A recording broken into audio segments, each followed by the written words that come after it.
Good morning students. जैसा कि आपको कहा था कि एक्सरसाइज 9.4 में लास्ट क्वेश्चन बच रहा है, थर्ड क्वेश्चन। इसमें भी देखो, यहाँ तो है द्विपद का द्विपद से गुणन। इसमें भी इस सवाल में 3 टुकड़े दे रखे हैं, 1 2 3। इसमें तो द्विपद से द्विपद गुणा है, द्विपद से द्विपद गुणा है और एक पद से द्विपद गुणा है। यहां देखिए इस प्रश्न में द्विपद को हमें त्रिपद से गुणा करना है, 1 2 3। यहां भी प्रश्न के 3 भाग हैं। पहले द्विपद और त्रिपद गुणा में है, फिर तीसरा पद, फिर ये चौथा पद।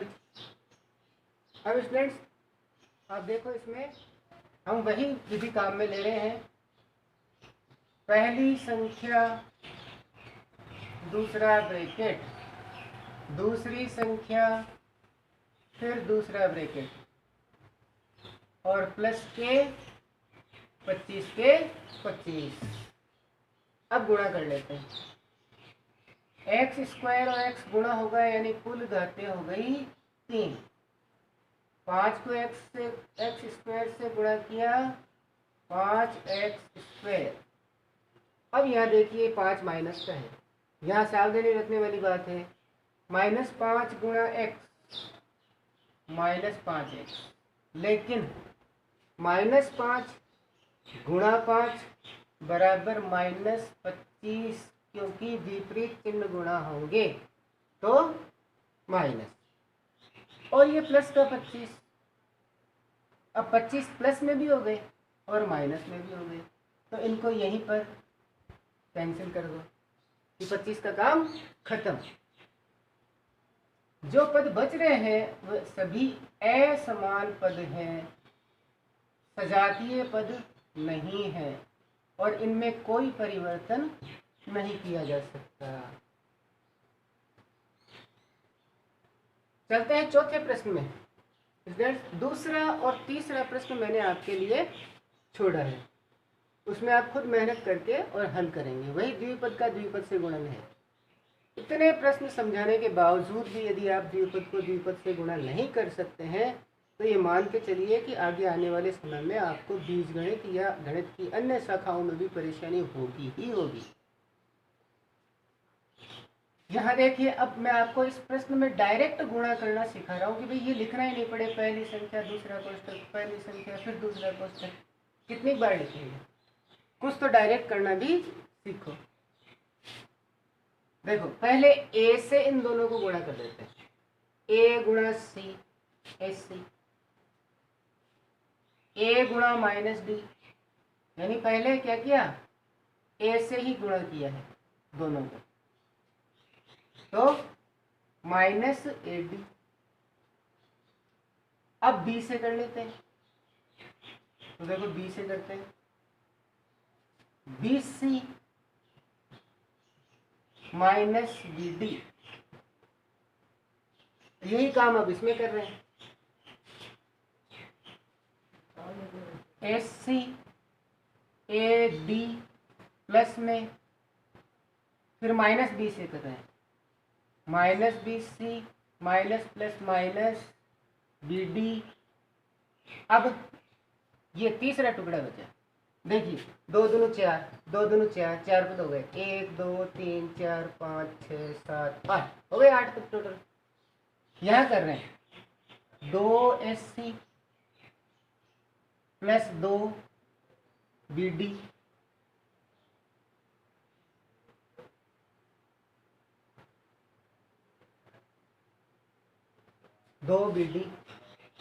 अब देखो, जो पद कैंसिल हो रहे हैं डायरेक्ट उनको हम ले लें या पहले जोड़ लेते हैं। जैसे SC और SC दोनों धनात्मक है, 2SC हो गए। AD यहाँ ऋणात्मक है और यहाँ धनात्मक है, कैंसिल। BC को देखिए, यहाँ धनात्मक यहाँ ऋणात्मक, कैंसिल। BD दोनों ही ऋणात्मक है, दोनों ही ऋणात्मक है, तो आपको सिखाया हुआ है कि ऋणात्मक प्लस ऋणात्मक यानी ऋणात्मक ही रहेगा। माइनस माइनस प्लस कब होना है? केवल गुणा करने पर। तो माइनस के 2BD। अब देखिए केवल 2 वाले पद बचे हैं गुणा में, इनको लिख लेते हैं। 2AC plus 2BD। तो देखो 2BD फिर से कैंसिल हो गई, बचा क्या? 2AC और 2AC, सजातीय पद फिर से, और अपना आंसर हो गया 4AC। कुछ आया समझ में? चलो और करते हैं, अभी 2 प्रश्न और उतारे मैंने आपके लिए, बाकी प्रश्न आपके लिए छोड़े हैं। आप खुद स्वयं मेहनत करेंगे तो इन्हें हल भी कर पाएंगे। यहाँ देखो अब अलग आ गया, द्विपद त्रिपद से गुणा हो रहा है, तो चलो हम अपना लॉन्ग मेथड ही काम में लेते हैं। पहले x लिख दिया और इसके साथ में दूसरे ब्रैकेट को गुणा में लिख दिया। फिर दूसरी संख्या लिख दी हमने चिन्ह सहित और दूसरा ब्रैकेट लिख दिया प्लस वाई स्क्वायर। अब देखिए गुणा करते हैं बारी बारी। x से गुणा कर रहे हैं, x cube minus x square y plus x और वाई स्क्वायर को गुणा किया एक्स वाई स्क्वायर।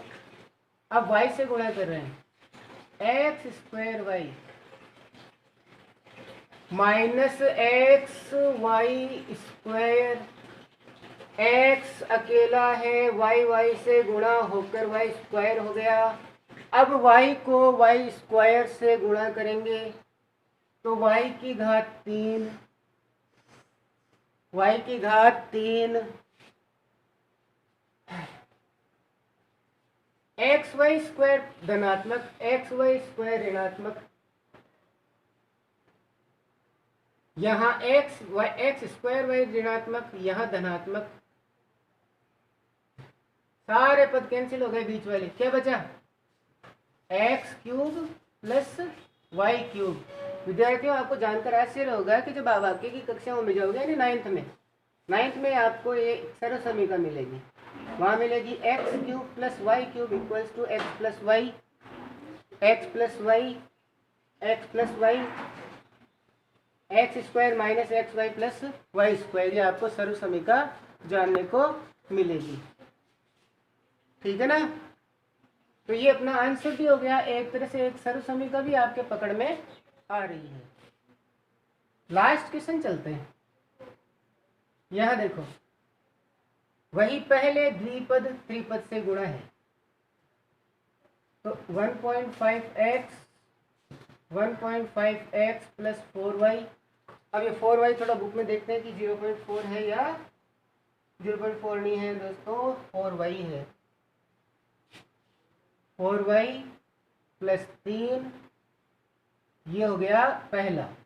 अब माइनस 4y ले लिया, माइनस 4y, इसके आगे फिर से ब्रैकेट ले रहे हैं हम, 1.5x प्लस 4y प्लस 3, और फिर हमारे पास जो पद बच रहे हैं उनको लिख लेते हैं प्लस 12y।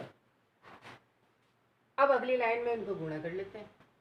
अब अगली लाइन में इनको गुणा करेंगे तो देखो, यदि हम पॉइंट भूल जाएं तो 15 गुणा होकर 225 होता है। तो 225 जब हम लिखेंगे तो 225 जब हम लिखेंगे तो दशमलव के बाद 2 अंक आएंगे, यानी 2.25, और x से गुणा होकर एक्स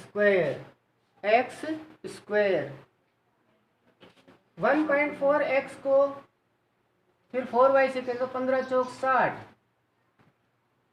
6.0 xy, 15 × 45 x, केवल x। अब यही काम इसमें कर रहे हैं, 15 चौक 60 माइनस 6.0 x, फिर माइनस प्लस माइनस 4 चौक 16 वाई स्क्वायर, 4 × 12 माइनस के 15 चौक 60 हो गया, 4 चौक 16 हो गया, 4 तिये 12 माइनस के 12y।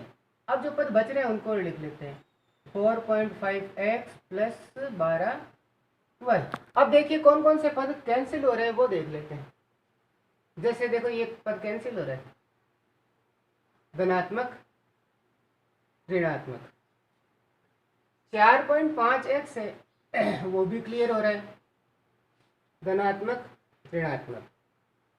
12y भी क्लियर कैंसिल हो रहा है। केवल कितने पद बच रहे हैं देखो, 2.25x स्क्वायर माइनस के 16y square and that is the answer. प्रिय विद्यार्थियों, बाकी छोड़े गए प्रश्न आशा करता हूं कि आप इनका पुनर्अभ्यास करके और फिर आगे आप सवालों को हल करेंगे। Thank you.